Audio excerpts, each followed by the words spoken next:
क्या आपको पता है कि कितने सारे कंपनीज के सीईओ जो हैं वो इंडियन हैं? एक बहुत इंटरेस्टिंग सी लिस्ट आई थी, जिस लिस्ट को आप अपने स्क्रीन पे देख सकते हो कि इतने सारे कंपनीज जैसे कि माइक्रोसॉफ्ट के सत्य नडेला, अल्फाबेट यानी गूगल के सुंदर Pichai, Novartis, adobe, IBM, Starbucks और भी कितने सारे ग्लोबल कंपनीज का जो सीईओ है वो इंडियन है। और अब तो YouTube का जो सीईओ है वो भी नील मोहन बन चुके हैं। अभी तक सुजैन वोजिस्की थी, अब नील मोहन बन चुके हैं। नील मोहन सर, अगर आप ये वीडियो देख रहे हो तो हाय।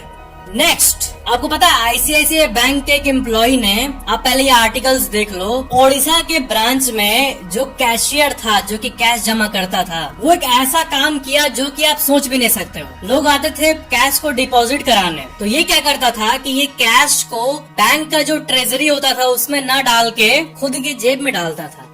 इतना अच्छा नौकरी मिला इतने अच्छे कंपनी में, उसको लिटरली वेस्ट कर दिया। ये ऐसा कौन करता है, लेकिन हुआ है। और इसी घटना से रिलेटेड आप कई मेन स्ट्रीम मीडिया आर्टिकल्स को अपने स्क्रीन पे देख सकते हो। नेक्स्ट, क्या आपको पता है कि इस दुनिया का सबसे लंबा सोने का चेन जो होता है वो 5 किलोमीटर लंबा है। मैंने मीटर नहीं कहा, 5 किलोमीटर। दुबई का ये चेन, जिसे कहते हैं दुबई सेलिब्रेशन चेन, ये करीब 250 किलो का है और ये विश्व का सबसे लंबा गोल्ड चेन है। 5522 मीटर यानी 5 किलोमीटर के आसपास। और Dubai gold and jewellery group, इसने इस रिकॉर्ड को बनाया। नेक्स्ट, क्या आपको पता है कि डॉग्स यानी कुत्तों को जब गर्मी लगती है तो आपने कभी देखा है कुत्तों को पसीना हो रहा है? बात यह है ना कि कुत्तों का जो बॉडी होता है उससे आप कभी पसीना निकलते हुए नहीं देखे होंगे। कुत्तों को पसीना आता ही नहीं है। उनके फर में, इस एरिया, पूरा बॉडी एरिया में कभी भी पसीना नहीं आएगा। सिर्फ उसके पंजों में और नाक के पास देखना, कभी बालू बैठा रहेगा, उसका नाक टच होगा तो नाक का निशान बन जाएगा, वहाँ से पसीना निकलता है। और पैर का एरिया से पसीना निकलता है, बॉडी से नहीं निकलता है जैसे कि इंसान का होता है। इंसान के पूरे बॉडी में स्वेट निकलता है। क्या है कि नेचर का ये जो सिस्टम है उसमें कुत्तों को फर मिला है, सॉफ्ट सॉफ्ट फर जो होता है, तो वहाँ से अगर पानी निकलेगा भी तो वो ठीक से इवापोरेट नहीं हो पाएगा, क्योंकि वो फर उसको ट्रैप कर लेगा। इसलिए डॉग्स के लिए जो सबसे इफिशिएंट होता है कुछ जगहों पे पसीना निकलना, वैसे ही सिस्टम बन गया है नेचर में, और वैसे ही कुत्तों का सिस्टम है। नेक्स्ट, आपको पता है पहले एक बर्ड होती थी डोडो, और बहुत सारे ऐसे क्रिएचर्स जो कि लुप्त हो गए, लेकिन साइंटिस्ट कुछ ऐसा कर रहे हैं जिससे इनको वापस लाना संभव हो सकता है। आप पहले इन आर्टिकल्स को देखो कि कैसे सारे एक्सटिंक्ट क्रिएचर्स को जेनेटिक इंजीनियरिंग के थ्रू वो लोग ला रहे हैं, लैब के अंदर एम्ब्रॉयज को बनाकर, और डीएनए सैंपल्स को लेके उसको आर्टिफिशियली बना के वो लोग वापस लाने की कोशिश कर रहे हैं। क्योंकि जो भी क्रिएचर्स थे पहले, उनका कहीं ना कहीं सुराग है, कहीं ना कहीं डीएनए सैंपल्स है, तो उन सैंपल्स को यूज करके अगर उसको जिंदा कर पाए तो ये बहुत बड़ी सक्सेस होगी। क्योंकि अगर 2-3 को भी बना दिए वो लोग तो वो आपस में रिप्रोड्यूस करके हजारों लाखों बना सकते हैं। लेकिन इंसान गजब काम करता है, पहले तो मार के एक्सटिंक्ट करेगा, फिर लैब में उसको वापस लाने की कोशिश करेगा।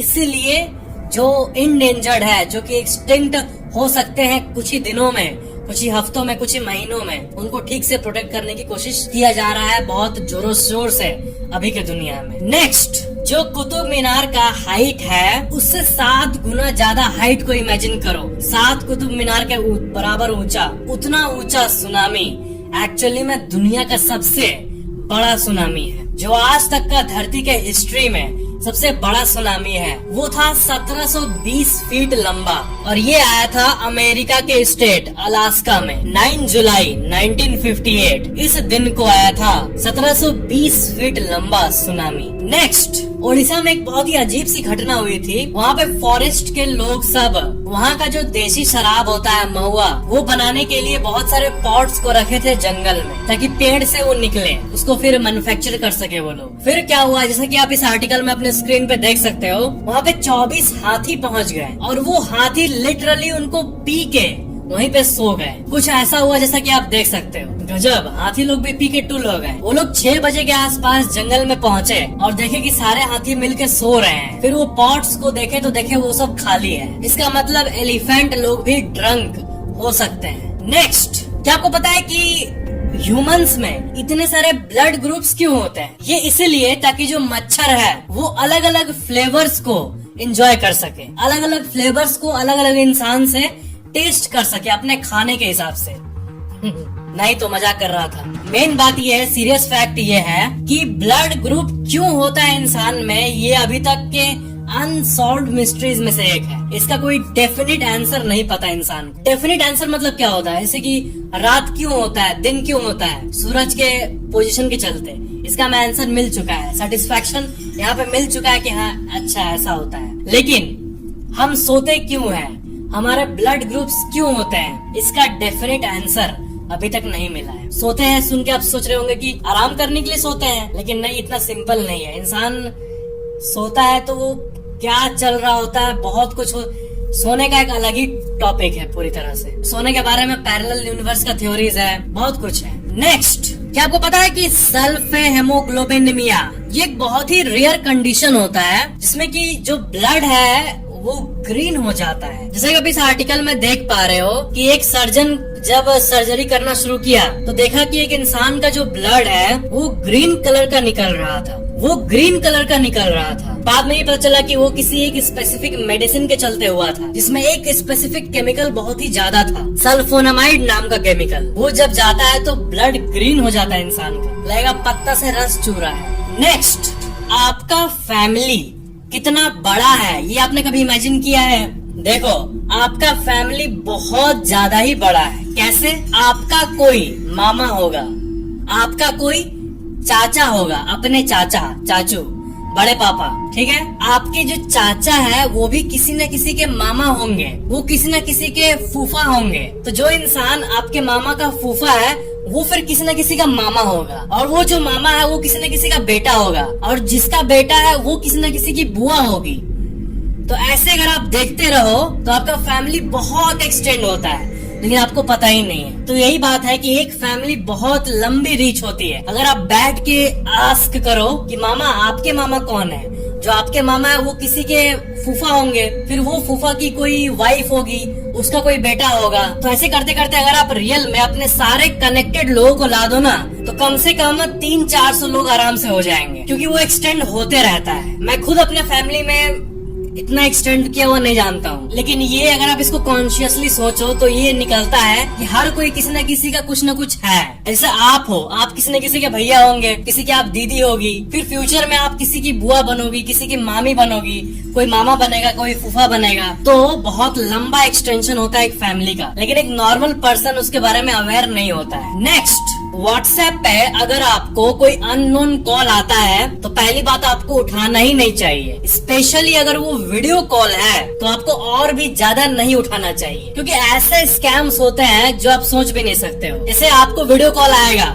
वीडियो कॉल में आपको कोई गलत चीज दिखाया जाएगा और आप उसको देख रहे होगे, दूसरा पार्टी उसका स्क्रीन रिकॉर्डिंग करके आपको ब्लैकमेल करेगा कि देखो आप ये देखते हुए पकड़े गए। तो ऐसे करके इंसान फंस जाता है बिना मतलब के। इसलिए व्हाट्सएप पे अगर कोई अननोन नंबर से वीडियो कॉल आए, ऑडियो आए तो उठाना मत, वीडियो आए तो मर के भी मत उठाना, कभी भी नहीं, क्योंकि बहुत लोग के साथ ऐसा हो रहा है। और आपको कोई ऐसे तंग करे, कॉल करे, ऐसे कुछ भी करे तो आपको तुरंत नियरेस्ट साइबर पुलिस पे उस नंबर को रिपोर्ट करना चाहिए इमीडिएटली, क्योंकि वीडियो रिकॉर्ड करके उसको ब्लैकमेल करना ये सब बहुत चल रहा है आजकल। लेकिन एक चीज है कि जो लोग ऐसा करते हैं ज्यादा शाणा बनते हैं जब वो पकड़े जाते हैं साइबर पुलिस के द्वारा, क्योंकि IP address, mobile, cyber technology इतनी एडवांस है कि आप किस मोबाइल से कॉल कर रहे हो, सिम कहाँ है, वो सब पता होता है पुलिस को। लेकिन आपके मन में एक सवाल आया है कि बहुत बार स्कैम कॉल्स आएगा आपको, ठीक है, स्कैम कॉल्स आएगा, या फिर कई लोगों के साथ ऐसा होता है कि उनका लैपटॉप के अंदर रैंसमवेयर आ जाता है। मतलब किसी बड़े कंपनी का कोई मेन लैपटॉप है जिसमें बहुत सारा डेटा है, तो किसी न किसी तरीके से वो हैक करके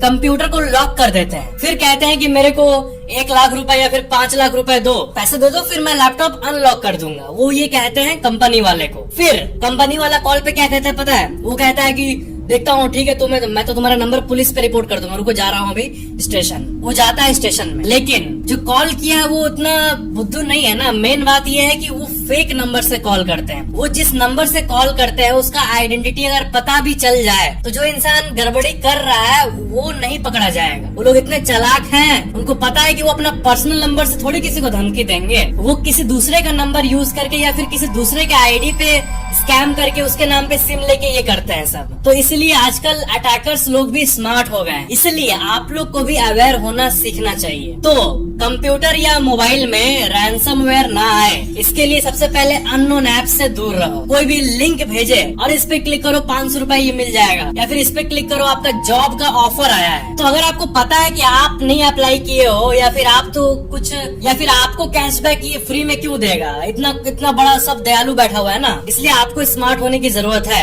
मोबाइल में कोई अननोन ऐप इंस्टॉल ना करो, सिर्फ और सिर्फ प्ले स्टोर जो ऑफिशियल स्टोर से वहाँ से करो। मोबाइल में ऐप इंस्टॉल करते टाइम एपीके आता है, बहुत कोई फ्री के चक्कर में कहीं और से डाउनलोड कर लेते हैं एपीके, लेकिन वो सेफ नहीं होता है। जो फ्री में दे रहा है उसका भी कुछ न कुछ फायदा है, तभी वो आपको फ्री में दे रहा है पेड एप्स को। और कंप्यूटर तो और भी ज्यादा खतरनाक है। मोबाइल तो चलो सेफ भी है, आईफोन सबसे ज्यादा सेफ है, एंड्रॉइड में ऐसा कम ही होता है, लेकिन लैपटॉप विंडोज में भर के होता है, इसलिए सेफ होना जरूरी है। इसलिए be alert and be smart. Next, क्या आपको पता है कि दुनिया की सबसे महंगी बिल्डिंग कौन सी है? दिमाग में आता है मुकेश अंबानी जी का ये जो मुंबई का लंबा सा टावर है जिसका नाम है एंटीलिया, और इसकी कॉस्ट है करीब $2 बिलियन, यानी करीब 16,000 करोड़ रुपए। ये 16,000 करोड़ रुपए के घर में रहते हैं। कोई इंसान अगर 5-10 करोड़ रुपए का घर बना ले तो वो अपने आप को हीरो समझने लगता है, दुनिया का किंग समझने लगता है। लेकिन उनको पता होना चाहिए कि किंग बनने के लिए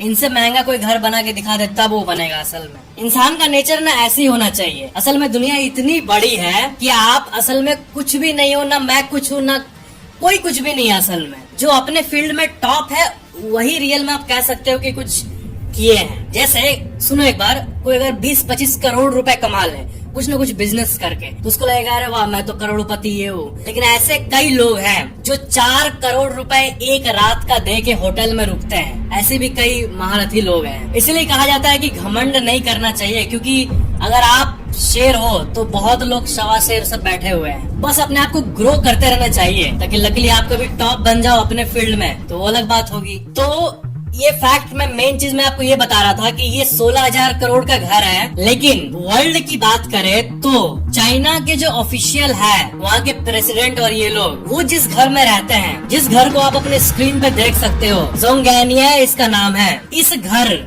ये दुनिया की सबसे महंगी बिल्डिंग है अगर पैसे की बात की जाए तो, क्योंकि इसका जो वैल्यूएशन है वो करीब $40 बिलियन के आसपास है। यानी एंटीलिया जो घर है उससे करीब 20 गुना ज्यादा महंगा।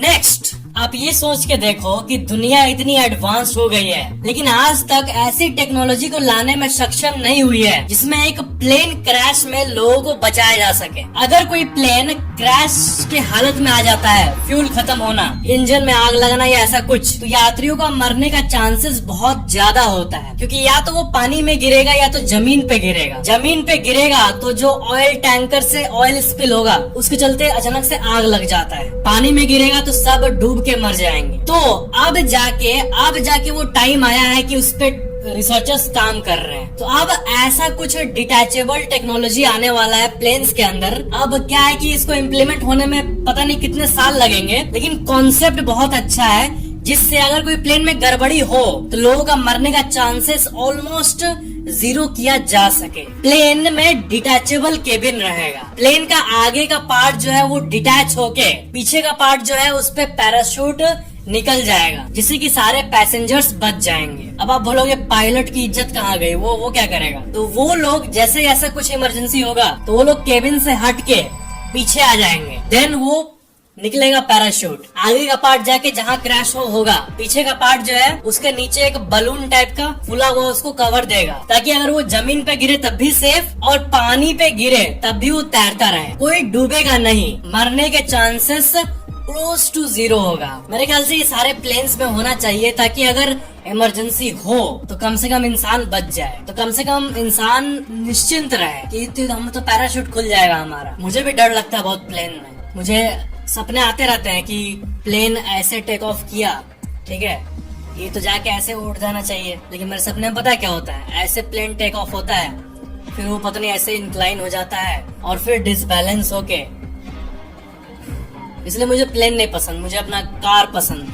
भले ही कार में तेल, होटल में रुकना बीच में, वो एडिशनल खर्चा आ जाए, लेकिन तब भी मेरे को डर लगता है प्लेन में, इसलिए मैं गाड़ी से सफर करता हूँ। नेक्स्ट एक सवाल पूछ रहा हूँ आपसे। मान लो आपके मोबाइल में मैसेज आया कि आपके अकाउंट में कहीं से पैसे नहीं आने हैं, आप तो कुछ किए नहीं हो, लेकिन 8,000 रुपए आ गए। ठीक है, अगर ये किसी सरकार की स्कीम या फिर सरकार की तरफ से आया है तब तो आप इंजॉय करो, अलग बात है। लेकिन वो किसी प्राइवेट अकाउंट से आया है और आपको पता नहीं कि कहाँ से आया है, तो आप क्या करोगे? तो मेन बात है कि यहाँ पर एक नए स्कैम के बारे में आपको बताना चाहता हूँ, जिसमें आपके अकाउंट में 7-8 हजार रुपए आ जाते हैं। फिर आपको कॉल आता है मेरी बेटी बीमार है, मेरा माँ हॉस्पिटल में है, ऐसे बोलेगा आपको कॉल पे, मैंने गलती से आपके नंबर पे ट्रांसफर कर दिया, प्लीज मुझे ट्रांसफर कर दो। फिर ट्रिक यहाँ पे आती है। पहली बात कि आपको दया आ जाती है उस पे उसकी माँ बीमार है भाई, तो वैसे भी तो आपका मनी है नहीं, तो आपको लगेगा चलो दे देता हूँ, क्या ये झमेला, चलो दे ही देता हूँ। तो फिर आप वापस देने जाते हो, लेकिन उस नंबर पे पैसे नहीं जाते हैं। फिर तो वो तो टेंशन का नाटक करेगा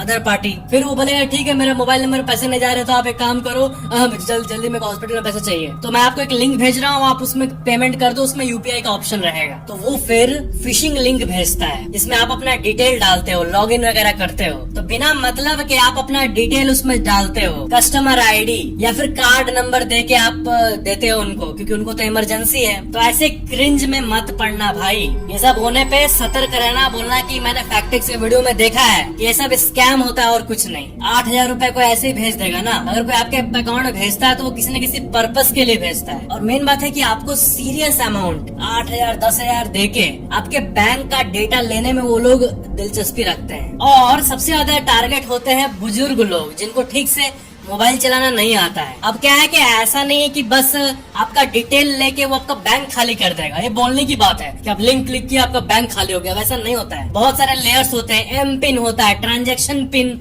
होता है, ओटीपी होता है। इतनी चीजें होने के बावजूद भी मेन बात है, जिन बूढ़े या फिर जो बुजुर्ग लोग को नहीं पता, उनका मोबाइल का ही एक्सेस ले लेते हैं। जैसे टीम व्यूअर होता है ना, स्क्रीन को ही वो लोग एक्सेस कर पाते हैं। तो ओटीपी भी आराम से देख लेंगे, ट्रांजैक्शन पिन क्या डाल रहे हो वो भी देख लेंगे, की लॉगर वगैरह के जरिए, की लॉगर और बहुत कुछ होता है इस दुनिया में। तो पहली बात, अनजान लोगों पे भरोसा नहीं करो। ऐसे कोई स्कैम करना चाहे, आप बोलेगा आपको कि मेरी माँ बीमार है, तो आप बोल देना कि नहीं मेरा भाई बीमार है, मैं 8,000 यूज करूंगा। नहीं, ऐसा कुछ मत करना।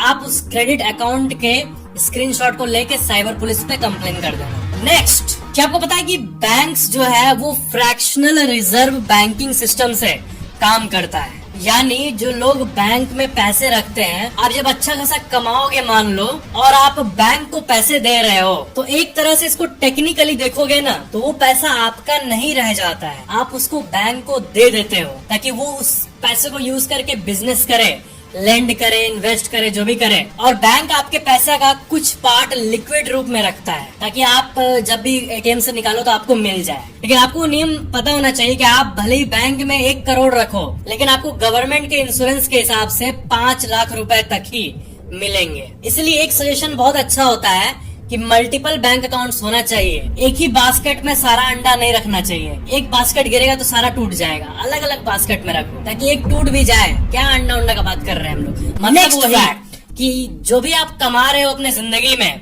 उसको अलग अलग जगह पे इन्वेस्ट करके रखना चाहिए, एक ही जगह पे सब नहीं ठोक देना चाहिए। नेक्स्ट, क्या आपको पता है कि जो आप मोबाइल एक्सचेंज करते हो, जैसे कि आपको पता है कि आप अगर कोई नया मोबाइल खरीदने जा रहे हो, तो अगर आप अपना पुराना मोबाइल का डेटा क्लियर करके वो कंपनी को दे दोगे, तो आपको जो नया मोबाइल है वो डिस्काउंट में मिल जाएगा। लेकिन कंपनी क्या बकलोल है जो आपसे मोबाइल लेके आपको ह्यूज डिस्काउंट्स दे रही है? असल में कंपनीज बहुत ज्यादा मुनाफा प्रॉफिट करती है इसी एक्शन से। कैसे?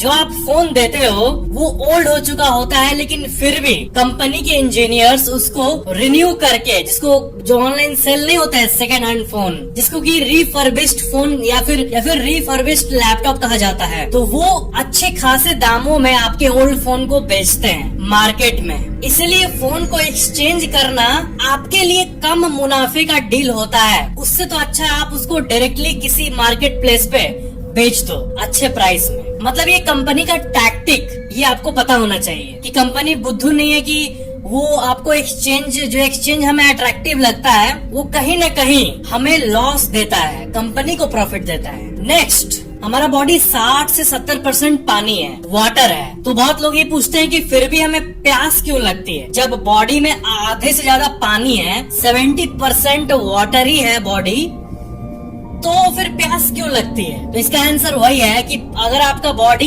1% भी डिहाइड्रेट होता है तो आपको सिग्नल आने लगता है। आप इसको ध्यान से देखो एक बार, जो आपको भूख लगती है, प्यास लगती है, ये सिग्नल्स होता है बॉडी का। इस सिग्नल को आप कभी ध्यान से ऑब्जर्व करना। आपको प्यास लगी है, ये एक सिग्नल है जो कि बॉडी आपको दे रहा है कि चल 1% पानी कम हो चुका है, अब वापस भर मेरे अंदर। असल में प्यास जब लगती है तो उससे डेथ तभी हो सकता है जब बहुत ज्यादा परसेंट पानी कम हो जाए बॉडी में। लेकिन बॉडी देखो, सिस्टम ऐसा है कि 1% होने पे ही, कि 1% कम होने पे ही, थोड़ा सा ही कम होने पे आपको सिग्नल दे देता है। मतलब जरूरत के पहले ही सिग्नल दे देता है एज अ बैकअप, ताकि आप रेडी रहो और आपको बस प्यास लगने लगे, आप रह ही ना पाओ।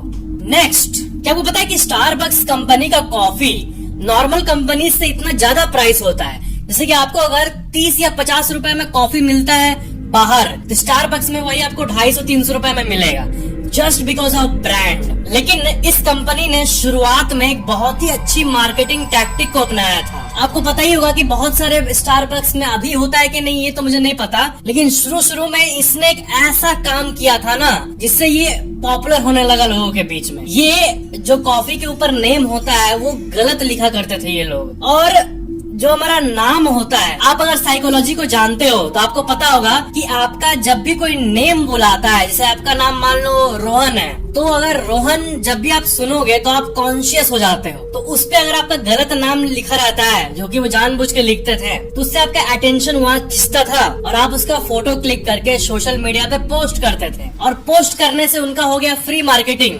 आपको भी मजा आया गलत नाम लिखा है, आपका भी यहाँ सेटिस्फेक्शन हो गया, कंपनी का भी हो गया, और इससे फ्री मार्केटिंग भी हो गया। नेक्स्ट, एक फोटो दिखा रहा हूँ आपको स्क्रीन पे, इसको ध्यान से देखो। कई लोग का ऐसा प्यूपिल पाया जाता है जिसमें दूर से देखने पे लगेगा आपको कि एक ही प्यूपिल है, लेकिन जब सामने से देखोगे तो ये डबल प्यूपिल आपको दिखेगा। ये भी बहुत ज्यादा ही रेयर कंडीशन नहीं है। नेक्स्ट, जब AI यानी आर्टिफिशियल इंटेलिजेंस से पूछा गया कि दुनिया की आखिरी सेल्फी कैसी होगी, तब पता है उसने क्या इमेज को जनरेट करके दिखाया? ये वाली फोटो को देखो।